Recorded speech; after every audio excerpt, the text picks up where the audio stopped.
Hello, everyone. My name is Prince Ty. Welcome to episode 7, the final pre-merge episode of Prince Ty's Survivor Game Changers Power Rankings.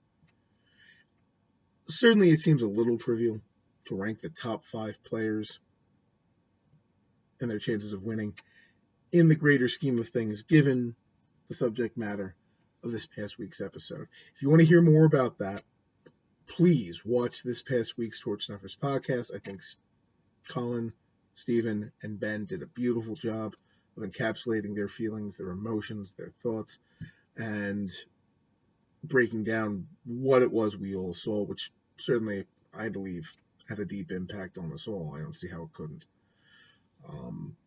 My takeaway from all of that is that we should love each other. We should be allies to each other.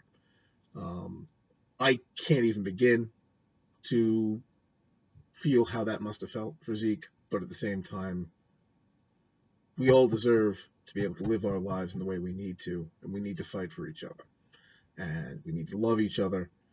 And that's my takeaway from this episode. Hopefully, good things come of it. And Zeke is truly a hero to us all in how he handled it. I will leave it at that. With that, it's time to get back to some power rankings. We have two almost rans this episode as we head into the merge. One of them is Sierra Dawn Thomas. She did have a confessional this episode. In theory, that higher visibility should bode well for her in the upcoming merge. However, I don't necessarily feel like it was good attention for her. I kind of feel like she was just set up for the Brad Culpepper, this is how I get people to stay with me despite me being a huge threat arc. I don't know. The whole new sheriff in town thing that we see in the preview seems a little overconfident. She'll probably either be my number one contender next episode or she'll be out, and I'm honestly kind of leaning towards the latter, that she could be this new game Sarah Lucina. However, she's been a contender in past weeks and had higher visibility, thus the mention here. I also have Troyzan out of my top 5 after this week because we saw nearly all of his tribe talk about their emotional struggle, and somehow he wasn't one of them. His only commentary this week was through, again, Brad Culpepper, which kind of makes me think that Troyzan will be a player that gets far. He's got ties with Sarah, who's obviously front running. Well, we'll get to that. He's got ties to Brad, who is obviously the new mana front runner. I don't know that his run will be anything other than an extension of one of these bigger players' games, though. And even though he has an idol, and I think he'll have an impact, I don't have him in my top 5. Which brings us to the top 5 contenders in my power rankings this week. Making her first appearance in any shape or form this week is Aubrey. Aubrey strikes me as a quintessential dark horse, kind of like a Natalie Anderson in San Juan del Sur situation. She hasn't done much. We haven't seen her do much, but she has had confessionals in every episode, I believe, since episode 3. And when she was finally given a more significant story this episode in coming out about her struggles about not being understood by her friends at home, and Brad Culpepper basically doing a good job of making her feel like she's not alone, that she can trust him, that she finally has somebody that she can do damage with in this game.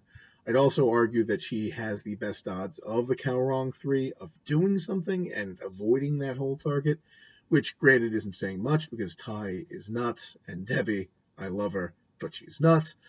That being said, she's getting in good with Brad Culpepper, who will be a much bigger threat than her and therefore a bigger shield. I could see her having legs depending on how everything shakes out next week. To that end, she gets bumped to number 5. Number 4, falling from the top spot, is my darling of the season, Haley Ford. She didn't have a confessional again, and that worries me. She was left out of the mana bonding, with Brad Culpepper mentioning 5, a unit of 5 that did not, again, include her. That worries me. That being said, They didn't have to show that she was the one who spelled out META in Metamorphosis and figured that out and basically was the savior from New Mana going to Tribal Council. They did show that. That's pretty important. Good visibility. Therefore, she remains on my list. She is still the under the radar threat, just as she said at the beginning of the season, the snake in the grass or the cobra or what have you. She obviously gets a confessional based on the preview that we saw for this next episode. So she's talking. All in all, I think she still has legs. I'm just nervous into that end, moving her down some. Number 3 for this week is Zeke. Obviously, Zeke had a huge episode, and obviously he is a hero transcending this game with how classy he's handled what happened to him. That being said, it was also, I would say, a very strong episode for him strategically. We saw exactly what he's doing with Ozzy, which is that he sees Ozzy as a huge shield, and he correctly realizes that Ozzy being at a merge helps him, because Ozzy is a huge shield that he can potentially hide behind. We got a confessional showing all of this, showing that the wheels are turning in Zeke, and that Zeke is one of the, I would argue, more visibly shown and more dominant strategists of this game. He's shown to have strong bonds throughout the old Nuku, like original Nuku, and then later the Tavua tribe. Obviously, him, Andrea, and Sarah have a thing, which is why Sarah and Andrea were initially so pissed when Varner went to them about Zeke, but I think that's all blown over at this point. He's in good. He's in good with a decent amount of people. He came to the strategic decision that he had to vote out his friend Varner before all that stuff happened. All in all, he's in a good spot, and he's shown the legs, the strategic chops, if you will, to get far. I think he could be an integral part of the end game at this point. We shall see. There is a little bit of worry keeping me from making him my number 1 contender, because a lot of times the personal growth stories don't end up winning. And not to trivialize what happened to him this episode, but if you were going to put it in an arc, that might be the arc you put it in. Which makes me wonder, could he win? But he's definitely in my top 5 this week at number 3. Number 2, Brad Culpepper. Obvious positive edit with the whole mana bonding over struggles. Ended up being kind of his story, because he came out emotionally to the girls about his struggles and understanding his wife's struggles. And to that end, now he has a 5-person alliance on that Mana tribe, has connections to all of Old Nuku. He's got a clear merge game plan right now with Aubrey, Troyzan, Sierra, and Suri. Obviously, he'd need more for majority, but we've seen him Jedi mind trick Ty already this season. Ty has connections to Aubrey, who Brad is good with now. Ozzy is a bigger target because he's Ozzy, and he's an uber douche, and he can't help himself. All of these things point to Brad Culpepper being in a great spot. The only thing that has me a little bit worried is that he's such an obvious winner pick at this point in a season where, we're past Cambodia, where Jeremy was able to basically do what Brad Culpepper was doing and win. I have to feel that somebody tries to stop him, and that somebody must be able to succeed at some point. Could it be Sierra this episode as the new sheriff in town? I don't know.